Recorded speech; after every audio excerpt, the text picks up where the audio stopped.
this call. So welcome everybody. I'm not going to belabor it. We are actually recording live for our podcast. So welcome. I am going to jump right into it and get started for today. People will catch up with us. So I want to welcome you guys to the Built with Strategy podcast. This is your go-to source for news, insights, and powerful strategies tailored for small business owners and government contractors. Each week, I'm going to break down the latest in industry trends, provide expert advice, and share actionable steps into how you can scale and win in the marketplace. Don't just listen. I want you guys to engage. Be sure to follow us on all of our social media platforms and join in the conversation. If you have an interesting insight or game-changing strategy to share, go ahead and slide into my DMs. Drop me a note. I would love to feature you or engage in conversation. Now, this week, we're going to dive into this week's episode of Built with Strategy, and we've got some amazing topics and contents that we're going to cover. Again, if you're not already following us, follow us on YouTube, Akia Hartnett. Follow us on Instagram, Akia Hartnett. Follow us on Facebook. We've got a secure federal government contracts, and we are just now also launching a Kingdom GovCon Facebook group specifically designed for faith-based churches, community-based organizations, and nonprofits. So you're going to want information on that as well because it is specific to Kingdom assignments. And so you're going to want to make sure that you don't miss that. We also have GovCon news, entertainment, and education in our Instagram. So if you follow me personally on Instagram, you're going to want to click in my bio and join that news and information channel. I am always dropping nuggets and information throughout the week to help keep you abreast of what's happening. And so in this week's episode, guys, we are covering 4 to 5 major areas that I believe that all of you need to be aware of, and they were trending in our headlines. And not only are we going to talk about the headlines, but more specifically, what are the strategies? What are the things that you should be extrapolating from this information? I am definitely called to work alongside and partner with CEOs, operations director, anybody that's in business development to address all things risk mitigation and risk management. So we're going to cover today OPM firings. We're going to talk about the rescission of the OPM probationary period. We're going to talk about government contract cuts and movements, where the direction of the market is going for our government contractors. Guys, I told you that it was going to come back, but there would be a temporary freeze on all of the spending. Well, guess what? A judge ruled in favor of the USAID grant recipients and contractors. So we're going to address that today. And last but not least, I've already told you what is the future, what should you be paying attention to, and how should we go forward. If you guys have questions that are joining on Instagram, you can drop them there in the chat. If you're watching us on Zoom, please drop your comments there on Zoom and YouTube. My team will be sure to follow up with you shortly. So just jump right into it. I shared on my Instagram platform about some OPM firings, and we know that it hit the news where OPM sent out all of these notices indicating that anybody who was on a probationary period, they would need to be let go. Well, if you've been following my stories and my posts, you will see that a judge actually issued a rescission to that. What am I saying? In the last 24 hours, it has come out that the Office of Personnel Management they had to issue an update to the update, which basically says in response to a court ruling, they've updated their guidance to clarify that agencies that OPM does not have the final say on terminating probationary employees. Okay. So initially there was a ruling that came out that they terminated thousands. Actually, I'll give you the actual number here in just a minute, but they terminated literally thousands of employees who were on a probationary period. And a federal judge, Judge William Alsup, came back and said that this order was unlawful and that they must rescind the memo. They did not have the authority at all to actually do so. So while this is great, what does this actually mean? What does this mean for the employees? What does this mean for the existing people who are working for the federal government and what they should pay attention to? Essentially, what this judge's ruling says is that the agencies now have discretions over the firings. It doesn't give explicit direction. It doesn't give explicitly how it was to be rescinded, but it does raise doubts about compliance. So, in other words, the judge has basically said, OPM, you don't have the right to do this. OPM has updated their guidance, and as a result of their update, they are now putting it in the hands of each individual agency on how they handle the probationary periods. What does this do for the legal and administrative fallout? I'm glad you asked. It only really applies to 6 agencies. What happened, I'll explain it in a moment. Let me give you all the facts. It only applied to 6 agencies that brought up this lawsuit. But as a result of this lawsuit, it puts the pressure on additional government agencies to reinstate fired workers. It's unclear what OPM's posture is going to be regarding this ruling. How do we actually enforce this ruling? What do we do if we were an employee that was fired as a result of this ruling? And so here's what the strategy is. If in fact you were an employee who was terminated under the probationary period as a direct result of OPM or your agency terminating you at their direction, you should request a reinstatement. Here is the first strategy. Request a reinstatement based on Judge Alsup's ruling, especially for those who were terminated under the direction of OPM. You can also, step 2, challenge this termination through the administrative appeals process. Remember, I did a training a few weeks ago. Go look at it. But there's something called the Merit Systems Protection Board. Merit Systems Protection Board. That is who you're going to file your challenge. That is who you're going to request reinstatement through your director, your direct supervisor, and through the Merit Systems Protection Board. If necessary, you can retain an attorney and have them assist you with litigation. So 3 things around the immediate rights if you were terminated under probation. There's a small window of time that you have to challenge this. The first thing you're going to do is request reinstatement. The second thing that you're going to do is challenge the termination. Who am I challenging the termination through? The Merit Systems Protection Board. And if necessary, retain an attorney so that you can challenge it. As an employee or someone that's represented by the union, the third thing, I'm going to get rid of numbers because I got a lot of them, okay? But the next thing that you're going to want to do is you're going to want to monitor OPM and your specific agency to make sure they are fully rescinding. Right? So you're going to be your brother's keeper, your sister's keeper, be your own gatekeeper, and make sure that these agencies are actually doing what the judge ruled on, which is rescinding the unlawful termination across all federal departments, not just the 6. The 6 sets the groundwork or the trajectory for the additional agencies. If you find that there is non-compliance, if they are not complying with the judge's order, your attorney, your posture is to file a motion for enforcement or contempt of the proceedings against OPM. It's a lot of legalities, y'all. That's why when this thing first started to break within the first 2 weeks of January, I brought in Attorney Dixon and I said, the best thing that you can do is retain legal counsel. Meet with an attorney to understand what your position is, because we knew that there were going to be challenges. We knew that there were going to be lawsuits. We know that you as a lone ranger can't do it by yourself. And so the best thing to do is start with your agency, start with your division directors, start with the merit-based, but you should absolutely be speaking with an attorney that if necessary, they can go in and file these motions on your behalf, because your jobs, your livelihood, all of that is of the utmost importance. Okay.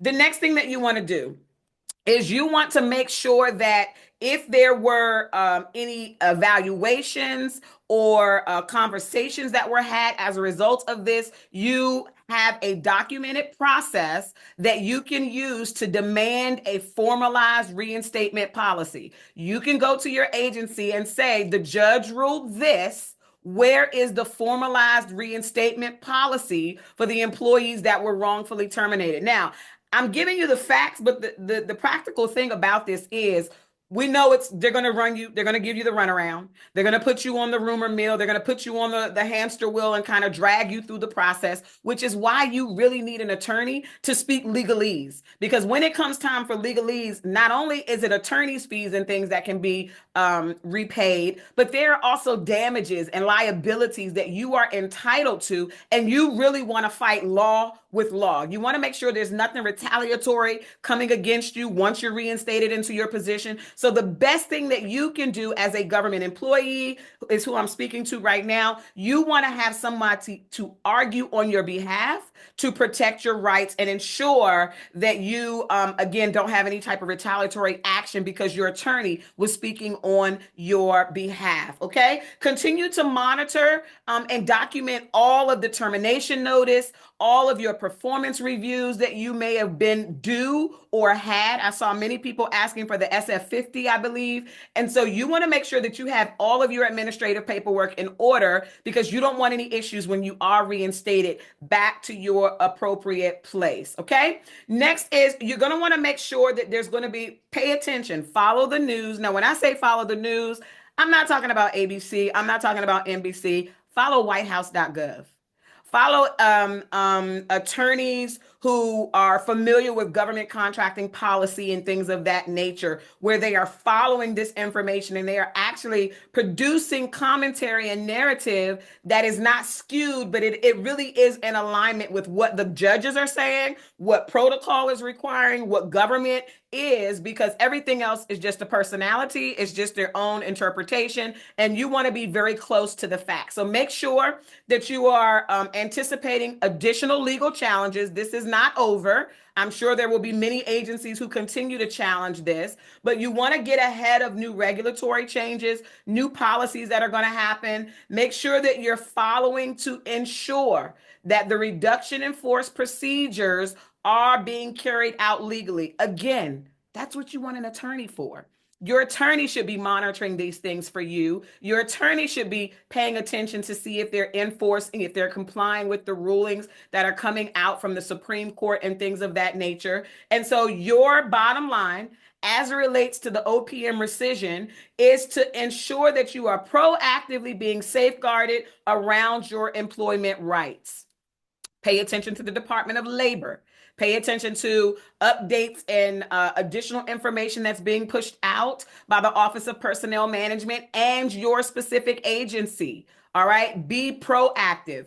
Pay attention to and listen for class action lawsuits. We talked about this again weeks ago. We knew that there were going to be many class action lawsuits. And so you want to do your due diligence and research. Pay attention to what's happening with these class action lawsuits. What are they asking you for? At a minimum, attend the information session. Attend the call for people who have been impacted by these things so that you can ensure that you are pursuing all of your legal remedies for any instance of wrongful termination. All right. So hopefully you guys tracked on all of that. Our next story that we're going to cover is going to be, y'all, the HBCUs. Did you see in y'all want to pay? This is why you want to subscribe to the YouTube channel, Akia Hartnett. All of these links are in my bio on Instagram. And if you're on YouTube already, there are additional links there in the bio. So the HBCUs, all of our HBCUs, there was a lot of conversation, a lot of discussion, y'all, around the DEI, the repeal of that, what that looks like. And so I'm not going to go into today the judge's ruling on him requiring the government or the president to give more clarity around that. But the story that I am bringing to you is around the reopening of the HBCU scholarship program, specifically for agriculture. I have many clients that operate in the agricultural space. We do work with USDA. So this story was a little near and dear to me, and it took interest because initially what happened during this process when they issued the executive order to repeal DE&I. Of course, it was a blanket statement and there were many things that were happening, and people are doing what, y'all? They're fighting for their freedom. They're fighting for their rights. That should sound familiar. Freedom fighters. And so this went before a judge, and the USDA, the judge ordered a stop. I'm going to say a stopgap. He ordered a stop to what the initial executive order addressed. And in this, USDA has now reopened their HBCU scholarship program amidst the legal challenges. Now, a couple of things that I want to highlight about this story. They have reopened it, and you now have until March the 15th. Come on, drop that in the chat. March the 15th is the new deadline for folks to apply for this scholarship. There are 19 historically Black colleges and universities that deal with the pursuit of study in agricultural and related fields. So if you all have folks, know folks, kin folks, know folks, whatever folks, that are interested in this scholarship, here are the 19 HBCUs that participate: Alabama A&M, Alcorn State University, Central State University, Delaware State University, Florida A&M, Fort Valley State, Kentucky State, Langston University, Lincoln University, North Carolina A&T, Prairie View, South Carolina State, Southern University and A&M College, Tennessee State University, Tuskegee, University of Arkansas at Pine Bluff, UMES, University of Maryland Eastern Shore, Virginia State, VSU, and last but not least, West Virginia State University. I know that was a mouthful. We'll plug those colleges in under our YouTube channel as well. But if you know of a student or person of interest to apply for this program, these are the 19 colleges. The deadline has been extended until March 15th because the judge ruled on a temporary suspension. And it cannot cancel the equity program that's relating to this, okay? So make sure that you are pushing for this. You are advocating for folks to do it. The deadline has been pushed out until March 15th. You want to work with, listen, they held an information session. This is why it's important to follow the stories. They held an information session last week, Tuesday, a webinar for people who were interested in applying, to jump in on that webinar, get questions answered as a way to remedy the delay or the breach in service. Continue to monitor legal developments. It was just a stop temporarily, but that temporary stop allowed the program to continue. If these are things that are important to you, engage in advocacy, engage in the congressional oversight, assess the legal remedies that are there. So if you lost funding, if you were a student who lost funding and you, during this temporary suspension, you can potentially do three things. You can seek relief, which means financial relief. It ain't just like mental relief. It's financial relief. You can seek reinstatement, and you can seek additional support from the USDA. So there are other programs inside of USDA that may be able to support you. But the first and foremost thing, an attorney. This is the season for attorneys. You want to locate an attorney that can help represent your interests, fight for your congressional rights, your individual rights to be able to participate in this program, get financial relief, ask for reinstatement, or ask for additional support. If there is legal action required, you want to address the funding gap. So what your attorney, what your posture is, how much money did you lose? Did you have to pay out of pocket? Did they rescind from you? Did you have to drop out? What were the financial implications as a direct result of this grant or this financial aid being repealed from you or impacted? Okay. Act quickly. You only got till March 15th. And while others continue to fight this narrative or fight for this, you want to ensure that your students and your families can continue their education and understand what it is to be the next generation of agricultural leaders. All right, guys, we got like, let me see, I think I got like 2 more sections.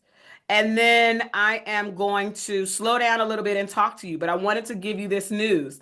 How about all of my USAID folks? This is specifically for our contractors. The Supreme Court ruled that the Trump administration must pay foreign aid contractors. Do you all remember when they basically dismantled the USAID? And as a result, I kept telling you all from the onset, listen, I know it's unsettling. They're going to do what they feel they've got to do, but that doesn't mean it doesn't come without repercussions. That doesn't mean that it doesn't come without financial remedy, which is why it's important that you have a strategist, you have someone that understands contracts and procurements, especially if you're already won them, right? If you've already won these contracts, you need somebody that can be on your side and advocate for you.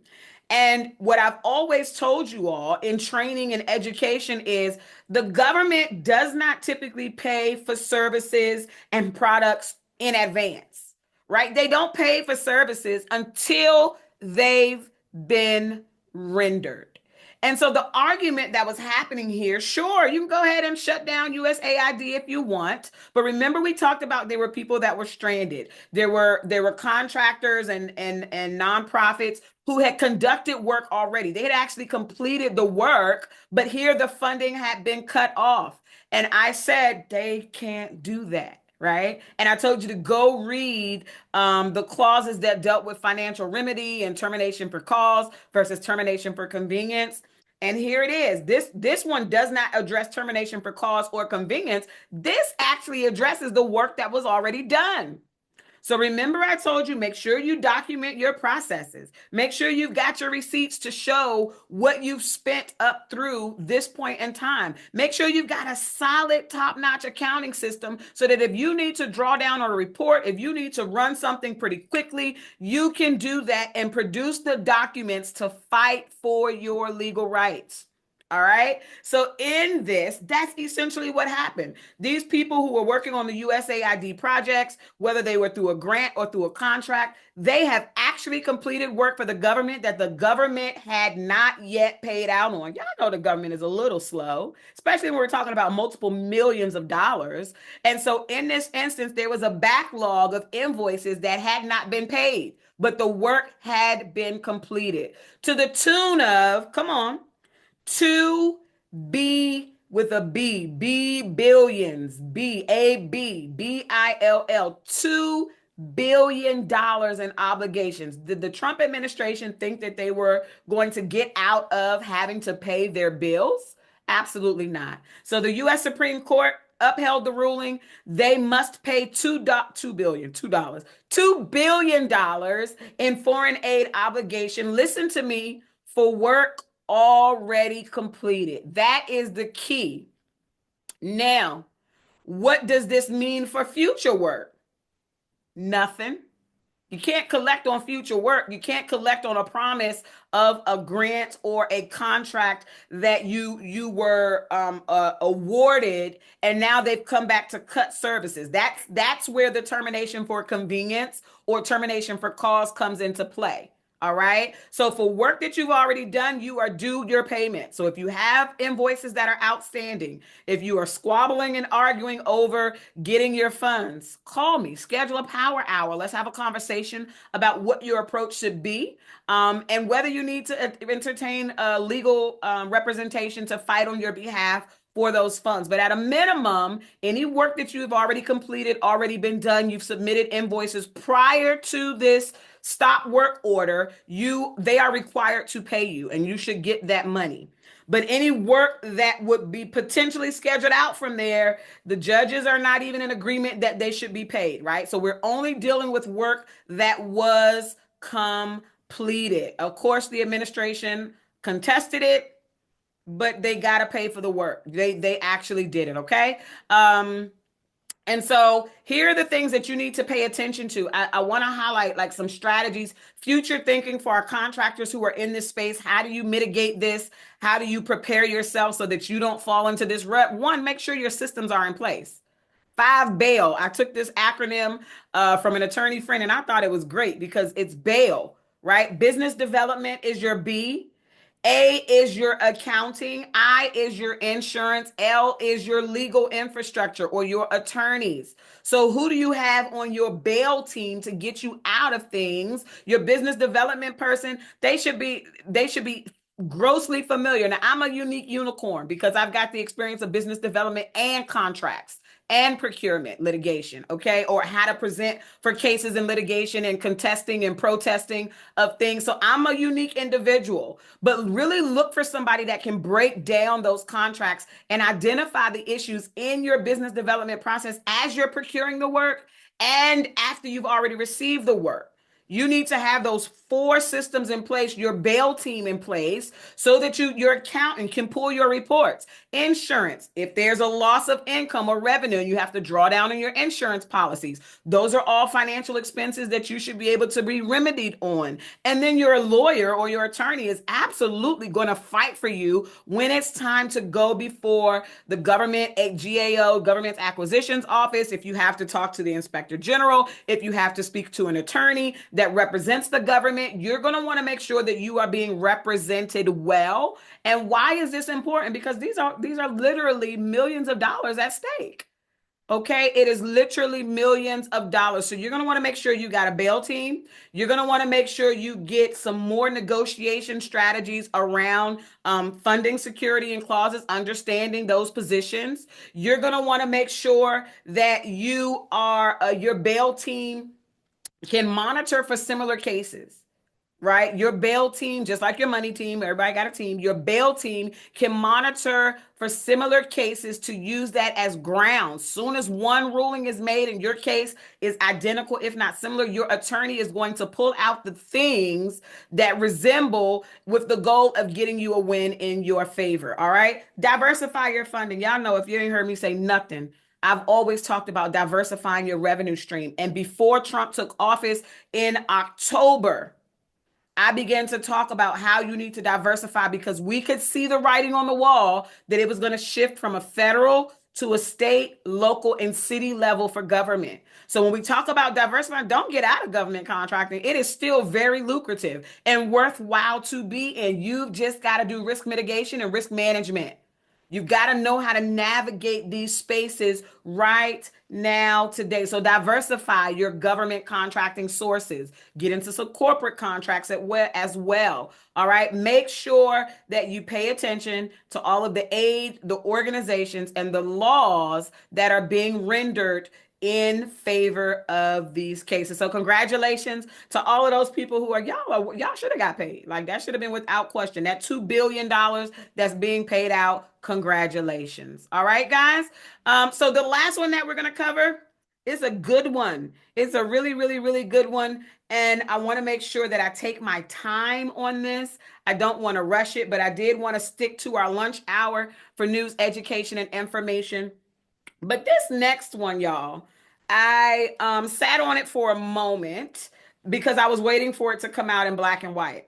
And so y'all know, if you don't know, I've been in this space for a very long time with government and procurement and things. And so I've got some really good friends who sit in high places, and there are anonymous details and information to protect identities. They pull me to the side and they just have conversations, and they usually are affirming things that I am learning or aware of by the Spirit. Y'all know I'm a faith-based coach and strategist.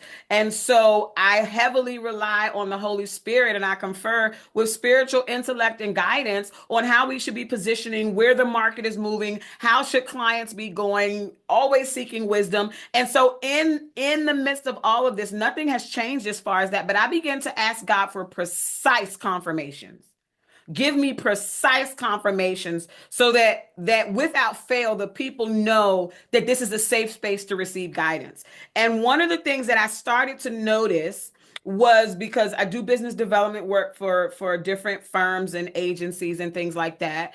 And I noticed the types of solicitations that were being posted was changing, right? We see all of this repeal, we see all of these executive orders. So I just started to take note of the procurement atmosphere. How many solicitations? Why are there not as many solicitations? And regular knowledge will be like, okay, yeah, because they're doing some budget cuts and they're assessing the economy and what they want to do, all the natural things. But in the moment, I got a phone call. Come on, y'all. Come on, say I got a phone call. I got a phone call. And in this phone call, it was a business development call. I was meeting with a contracting officer about some work. And we began to just talk. And I just said, hey, how are you? By the way, check on your government contracting friends. Even people who are employees, people who still have their jobs, people who don't have, just check on them out of sheer humanity. How are you? How's your mental health? Forget all the work, forget we're going to talk about business development in a moment, but just how are you? Right? This is where real relationship building happens. This is where real alignment and connection happens because I know you're not calling me just to see what's the next thing hitting the street. Like you genuinely care about the work that we do together and how my mental health is as a government employee in this environment that is completely tumultuous and completely turned upside down on its heels. And so in this conversation, there are a few things that I'm going to share with you that was shared with me, and then I'm going to show you where it is in black and white. So the conversation was had on Thursday of last week. Right? We meet with this particular person on Thursdays. And so this was my very first time meeting with this individual. And it was kind of like a speed dating conversation. She was in the middle of data calls. They have to do 10 to 15 data calls a day, pushing information up around particular requests that are being made by the administration. And so she said, I don't have a lot of time to meet with you, but here are the hit list of things that I want you to know. So here's the hit list of things that you should know as it relates in general to our contracting environment. Everything is put on hold, right? Like that's the first thing. Everything is put on hold. Despite what you see, despite what you hear, everything has been put on hold. There has been a hold placed on all spending. So what does that tell me? The government got smart. They stopped putting stuff in writing because what's going to happen? It's going to get pushed up. It's going to get challenged. It's going to be called unlawful. It's going to be, so while they're doing this over here, right? They show you one thing with one hand, but behind the scenes is another. They got smart and they closed their mouth. And so there's been a halt. So although you may not see, well, you do see it in black and white now, and I'll show you where it is, but there is a halt put on all spending. Credit card purchases was placed on hold for about 30 to 45 days. If you don't know what that speaks to, that's micro purchases. So whereas micro purchases don't go up to the contracting office and things of that nature, it didn't matter anyway. Anybody who was a purchase card holder or a credit card holder in the government, they cannot use their credit card. It has been a freeze placed on the credit cards for approximately 30 to 45 days. That's number two.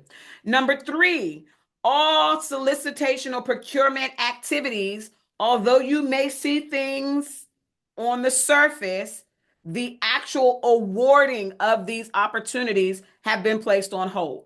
45 to 60 days. All right. 45 to 60 days. What does that translate into? I told you it was a speed dating conversation, right? It literally was like 30 seconds. It was longer than that, but very short. And so I had to regurgitate very quickly to her what my understanding of that was, and she confirmed it. I said, so you're telling me we may see solicitations on the street, they may go through the exercise, but there will not be any awards for at least 60 days at a minimum. There was a confirmation. Okay. And so for those of you, and then I'll get into where you will see this in black and white now, but that was confirmation for me because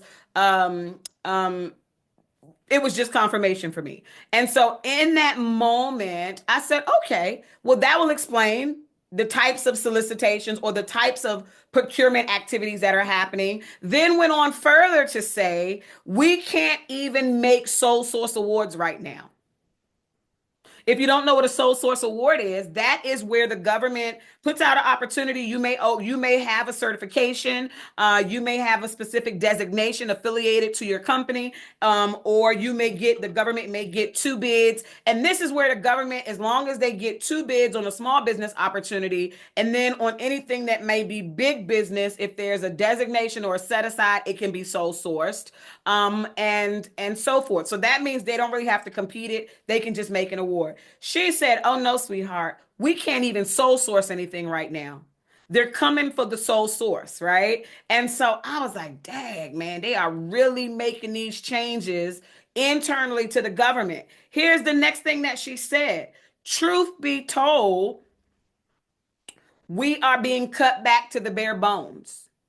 You'll never see it in press, Akia, but the government has made an internal decision to cut the workforce by a minimum goal of 60%. Now, how we see it is this agency is cutting and this agency is cutting, and there's thousands of cuts here and there's hundreds of cuts here and this agency. But by the time you add all of these numbers up for the number of reductions and you put it into a percentage format, their goal is to reduce the workforce by 60, not even 50, 60%. So her exact words were, we're being cut to the bare bones. And once all the cuts happen, then we will begin to pad back up according to priority. So now what does that translate into? That was it wasn't even a 5-minute conversation. Like it might have been 5 minutes. Very quick, very fast. And so that speaks to something else that I need to bring your awareness to. The government ain't got a lot of time to play with y'all. The government don't have a lot of time to answer your question because there's being a demand placed on them to produce in order to secure their jobs, and then they've got to push information up. So you got to be aware of the environment. So when you, as my mentor and my pastor, I love her dearly, just recently said to a group of people that she's mentoring, you got to learn how to get before great men. Right? You've only got a small window of time. Get your 3 questions in hand. What are your 3 questions? What are the 3 key things that you need to know? Get right to the point and get off their line because they are extremely busy. They will respect that. And then this is how she closed the conversation with me. I appreciate your understanding and your intellect as far as our environment. I promise you I'll meet with you again, but give me until April 1st. Between now and April 1st, we can do some email exchanges, but we've got to get through this continuing resolution. If you didn't know, even before Trump took office, there was a continuing resolution through March 15th, which means there is no current approved budget after March the 15th. So when we talked about the fork in the road, i.e. the buyouts, when we talked about the early retirement and I came in and did strategy and I said, hey, y'all, here's the update to the update to the update. Make sure you read the fine print. Yes, they can promise you this in theory, but there was fine print in those agreements that said, I'm paraphrasing, but essentially it said based upon available funding was one line. And then the next was contingent upon something else, right? But at the end of the day, what people were not paying attention to, unless you tuned into our broadcast or sought legal counsel to help or other strategists, I'm not the only one, I'm just the best one. March 15th, there's no approved budget right now. So what does that mean? There's no guaranteed money. So they can only guarantee you the money up until March 15th. After March 15th, there's no guarantee they're going to pay you out. There's no guarantee that they're going to continue to approve contracts. There's no guarantee that they're going to extend option years. There's no guarantee. Which brings me to what is now in black and white. So I've told you guys, make sure that you go to whitehouse.gov.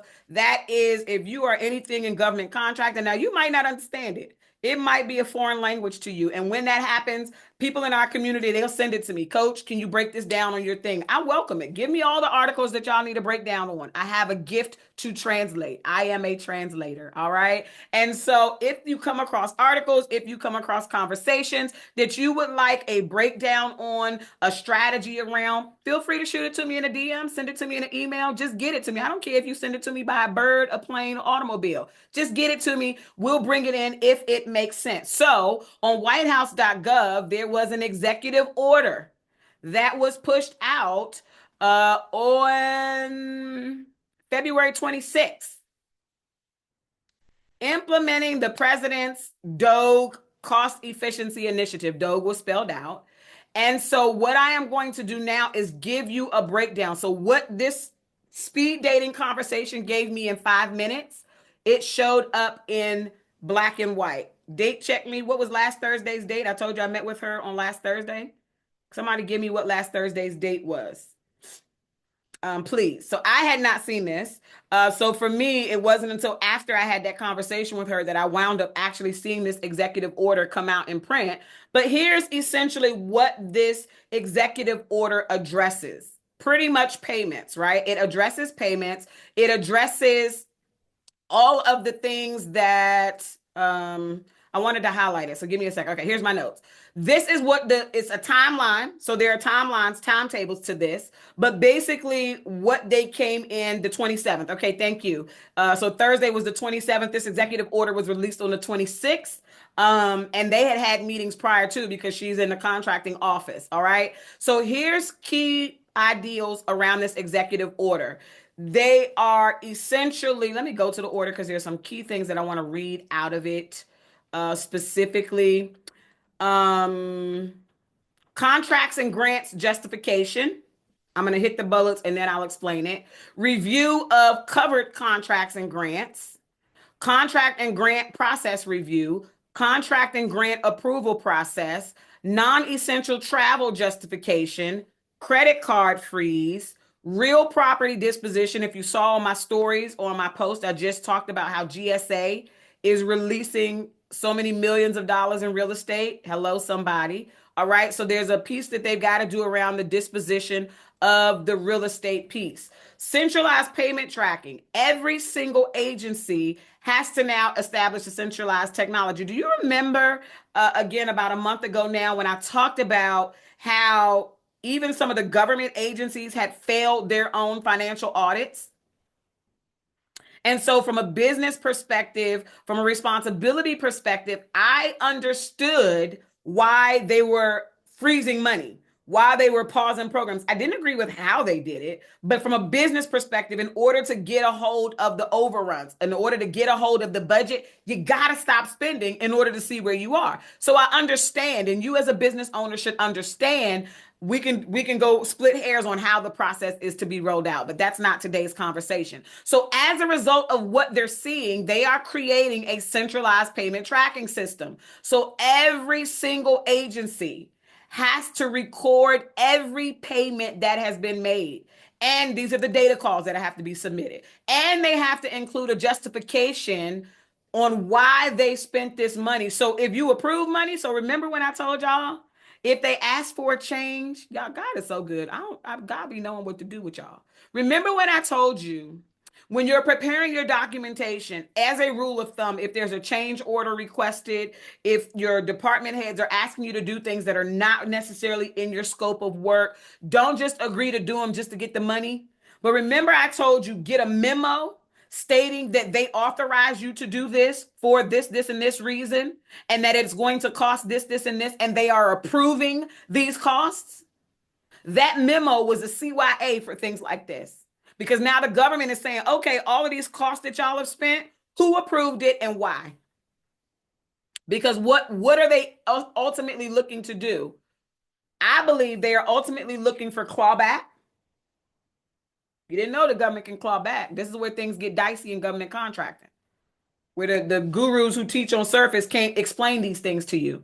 So there are some clawbacks that could potentially happen because charges were not authorized or were not justified, right? There are some additional things that they can do from a financial perspective to get things back in order. My prayer is that businesses are prepared, but just know that if you did not play by the books, if you tried to shirk and jerk, oh, baby, they coming for you. All right. A review of existing contracts and grants. This is important because of what I am going to tell you at the end of our call. But they are reviewing. Remember when I said the part about the employees, they can't guarantee money past March 15th?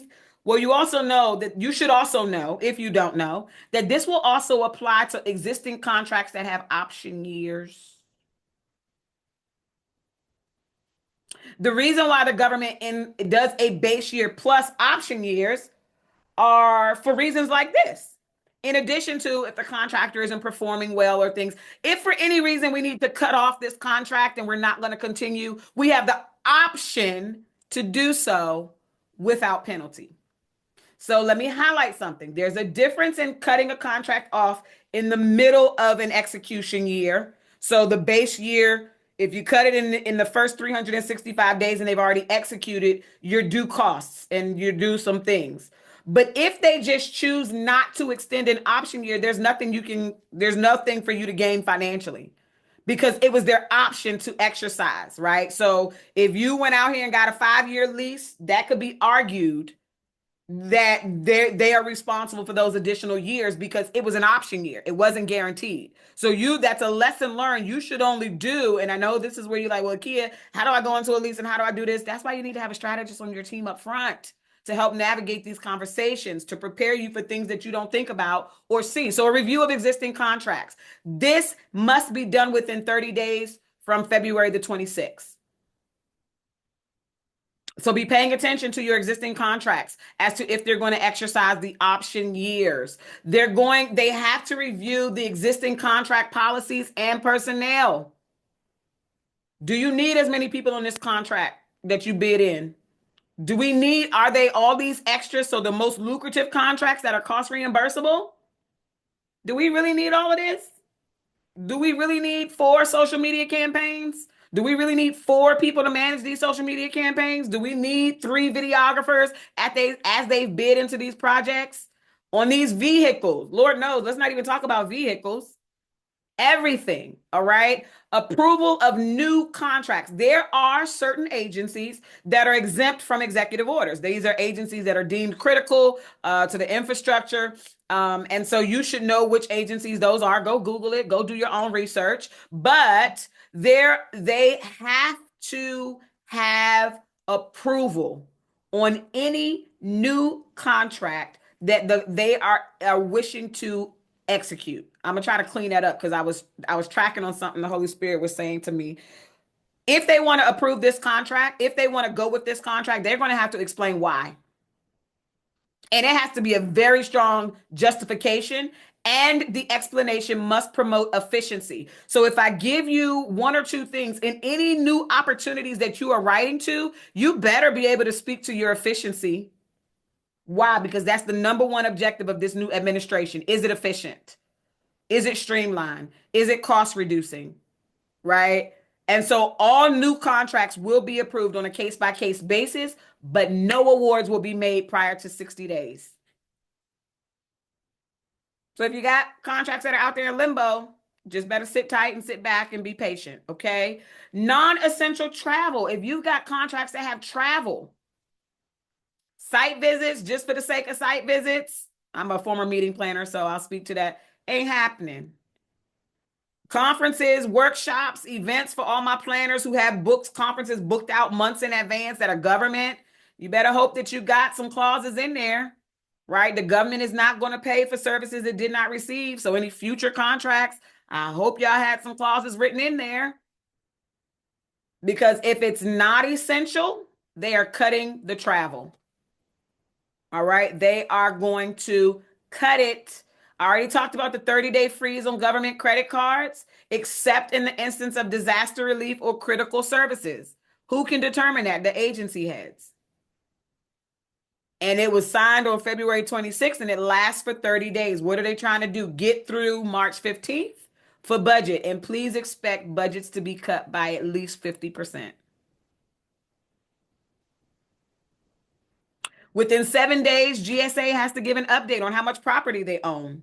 How much property do they own? They must give an update on the termination. Within 30 days, they've got to identify if they terminate leases, what's the financial implications.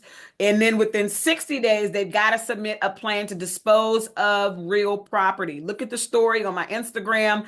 It's a whole carousel. You can see it. But while they're disposing of real estate, this also creates an opportunity because there is a caveat where they may not necessarily have to sell it, but somebody else has to take over financial responsibility for it. So they may rent it out to other people, other organizations for things. Okay. And so let me see. I got a couple other notes on this and then talked about all of those things. The pros. So here's where I wanted to kind of just talk to y'all for about the next 10 minutes and then we'll be done for today. I want you to pay attention to, oh no, wait, there was one more. Hold on. I posted a story because it's important. I want to give you the 10 agencies as it relates to this cut, right? One of the things that I want to kind of end on is the scrutiny around consulting. So Doge is, if you didn't pay attention, follow me, y'all. Just follow me on YouTube, Instagram. You'll see a lot of stories and a lot of information. Join the GovCon News and Information channel. A lot of stuff is being shared. And then I'll come back weekly and kind of give a recap, but at least you guys are getting play-by-play actions. So I talked about this is still definitely an economy, a market where you want to be involved in government.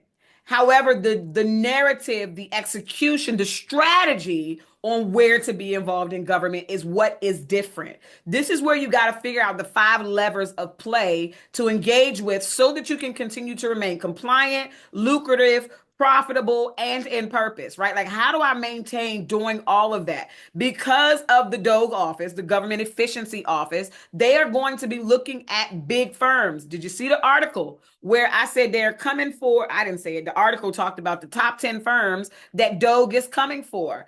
I in my narrative yesterday, talking about today, I said, remember, I teach you how to compete like the big boys, not with them. You want to compete like them. But the thing about being a small business or a smaller business than the big boys is you can skinny up real quick. You can get extremely lean, yet be efficient and execute on work. This is why I tell you, don't be looking at past financials. Sure, you can pull it for a reference, but you don't know. You don't know what their overhead is like. You don't know what their load rates are like. So while you're intending to want to bid on a project or get as much profitability as you can, get as much profitability that makes sense for your business. Don't be trying to bid the same rates that Booz, Leidos, Deloitte, General Dynamics, IBM, SAIC, ABCD, and 123 just because you can go see the data. The data doesn't tell the story. It's just data. And so here we are. DOGE has indicated to GSA, General Services Administration, to target the top 10 consulting firms. It's not only GSA, y'all. Every agency has been advised to look at their top 10 contractors who they've made the most awards to, and they're coming. They're coming on the chopping block quick.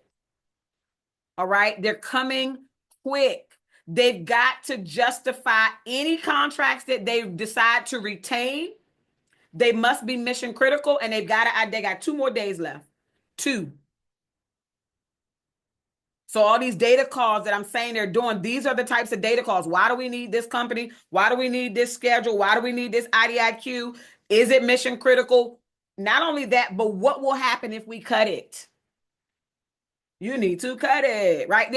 What happens if we cut it? Can I tell y'all something? I met with a good. She might as well be a sister friend of mine. She's a sister. We met in June for brunch before the new administration took office.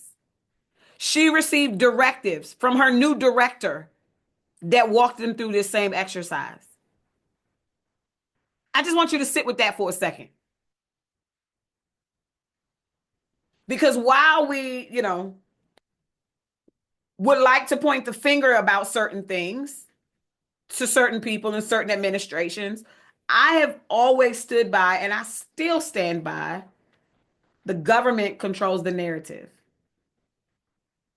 While we think there is a diplomatic system, the government still, how do you have a conversation in June before an election happens, before an administration is made, a new administration is awarded, that tells you, give me data calls. When the new administration takes place, this is what's going to happen. I just need you to sit with that for a second, because while I advocate, and I absolutely advocate for getting involved in government, but there's a greater reason why we get involved beyond just the money. Okay? So that was my little TED talk for the moment outside of government for y'all to really think about. So any contracts that are deciding to be retained after March the 7th, they have to justify. They have to talk about why. If it's cut, what would happen? Who are the people that are impacted? There's a risk assessment that was done. That's essentially what's happening. The government is doing their own risk assessment. And if we cut it, who's impacted? What's the level of impact? And is it worth it? There will be casualties of war. There already are. And so your posture as a purpose-driven business owner who operates in alignment and kingdom strategy and assignment is, what is your mission critical operation to do at this time? What are the projects that you are called to? What are the projects that you're not? What are the conversations that you should participate in? What are the conversations that you shouldn't? I went into a detail. The Lord actually took me into a strategy session, and he said, you don't see Air Force arguing with Army, not on the surface, not outwardly. You don't see the Marine Corps arguing with the Navy about how they do their services, how they execute on the task. You don't see them. Now, you may hear the military folks, the individual people talking, oh, that shouldn't have been done. But the hierarchical leadership, you don't see them coming at, not in the public forum, not very often. They take their stuff behind closed doors in a war room, and they get mission critical assignments about what is the goal? What are we doing as the Department of Defense? What are our assignments? What are our tactical advantages? Who's operating in this vein? Who's operating in that vein? And is there any crossover? How do we cover each other in this season? How do we cover each other in battle? Who's got my back? Who takes lead in charge? Who's the lead voice? Who's the commanding officer? Who's the general? Who's the admiral? Who's the hierarchical authority? And I gotta caution us as kingdom driven entrepreneurs, faith based, who are you taking your assignments from? Who are you taking your instructions from? Be very careful. Giants do not assimilate with dwarfs. And that is not a shirk on people, but you got to know your place. You got to know your authority. You got to know the level at which you do business and how and why you operate. You must know your mission critical assignment right now today. I saw somebody ask, hey, if you were to give someone advice about doing business, what would it be? And so many people started giving practical advice that was, to the natural eye, that was great. But in that moment, I wanted to say, don't get in business if it's just for the money. This is not the economy for that, because you don't know where the money is moving, especially if you're a new business owner. If you're not called to business and you're just an entrepreneur, a hustle boy, you know what I'm saying? You're a little dope boy on the street, but you bring it into the business system. You're going to hustle and churn, but you're going to burn out quick, because you're going to be on a rat race. But those of us who are called to this mountain of influence for business, you better have the assignment of the hour, because the assignment, the mission is critical to the profit, to the purpose, to all of the things. And so it's better, it's easier, it's sweatless when you are assimilating according to a mission versus just a job, versus just a money grab. And so you've got to understand that all of the agencies in the federal government right now today are being called back to their mission critical assignments. They've gotten off path. Yes, it may have been for a good path, a cause initially. Yes, it may have been under another administration and they solved problems, but there was no cleanup. And so it became a gluttonous process. I can't tell you how many conversations people would say where folks are raping the federal government, or they're over embellishing their rates, or they're getting out on the government just because they know it's an endless supply. And there does need to be some character and integrity where that's concerned. That's another conversation for another day. But I want to leave you with, while we are pursuing, while we are taking ground, while we are taking territory, while we are diversifying into the federal, state, city, and local levels, you must understand your mission critical assignment, because that is what will keep you sustained during this season. The government is getting back to mission critical work. They're cutting back to the bare bones, and then they will pad from there. There are 10 agencies. GSA cut. The Department of Veteran Affairs is about to cut, right? They eliminated contracts. There are service gaps that they're paying attention to. Okay, they're paying attention to service gaps. So capitalize as a business, as a church, because March 29th, we're doing an event specifically for churches, faith-based organizations, community-based organizations that are faith-based. Remember, I said the money is just shifting. There are programmatic shifts, and it is prime time for the kingdom, y'all. Prime time.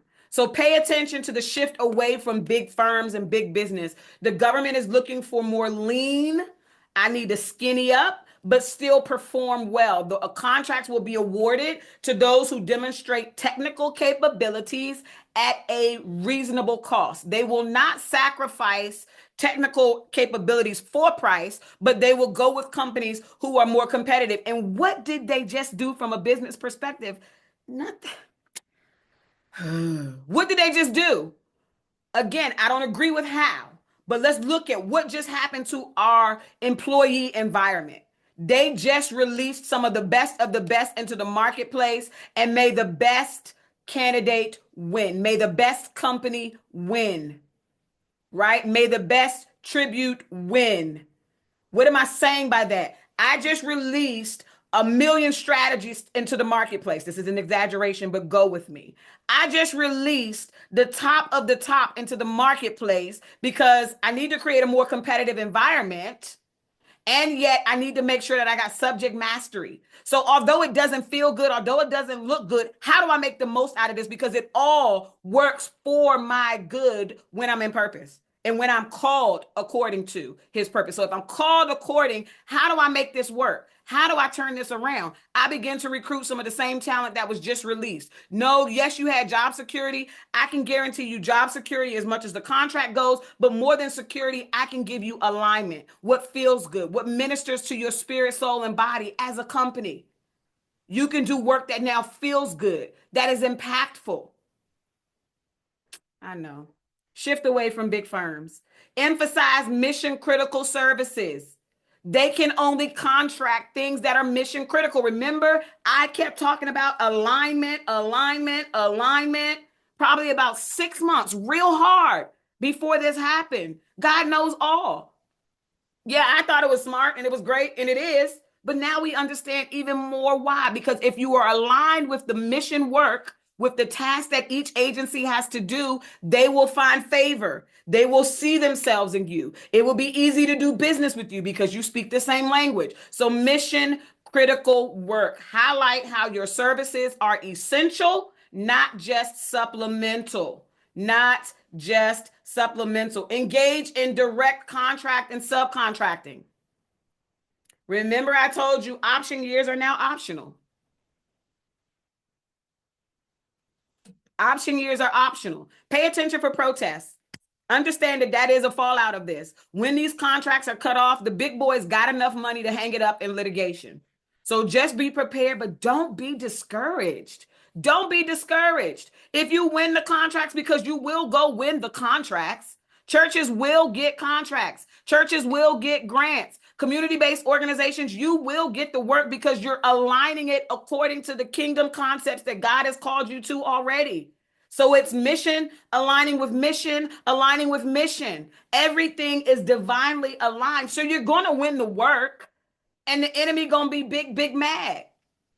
And he's going to challenge you, but we don't back down from the fight. Understand how to navigate protests, right? You just got to understand how to do that. It's going to happen. Monitor their priorities, definitely pay attention to budgets, and then be able to address compliance and cost efficiency. Listen, guys, this was a great session today. Hopefully you gleaned something. Hopefully you were able to take something away from it. I want you to do me a favor right now and just click on the link in the bio. Follow me on YouTube. This will get shared out onto YouTube. We will do this weekly broadcast daily. Remember, if you've got an intriguing thought, if you've got a great story to share, if you've got your own personal story or testimony about how you've navigated through contracting woes and contracting wins, I want you to DM me. We are in an amazing season. It is ripe for the picking for businesses who are mission critical, who are mission aligned, who are essential workers, right? If you just to throw by Ruda Puda, they don't care about you. They don't want no Ruda Pudas in their environment right now. They want mission critical. What do I mean by that? People that's just yapping, got an opinion about everything, but ain't contributing to no mission critical nothing. Pay attention to your conversations. Pay attention to who you're listening to in this season. That's a wrap for this episode of Built with Strategy. If you guys found today's insights valuable, don't keep them to yourself. Share this episode out with your networks. Remember, March the 29th, we're doing Faith and Funding, a webinar for kingdom-based government contracts. So if you are a church, if you are a faith-based organization, if you are a community-based organization with a faith-based twist, I didn't specify which faith. I just said faith. My hope and goal is that it is kingdom minded, and you want to understand how to position your organizations, your ministries, your community development centers, your economic development centers. You want to stand up one of those in order to be the answer to the narrative and the changes that are happening. Send me a DM. I'll make sure you get information on how to register for the event on March the 29th. Make sure to follow us on all social media platforms. Stay updated on the latest strategies for business growth and government contracting success. Got an idea worth sharing? Send me a DM.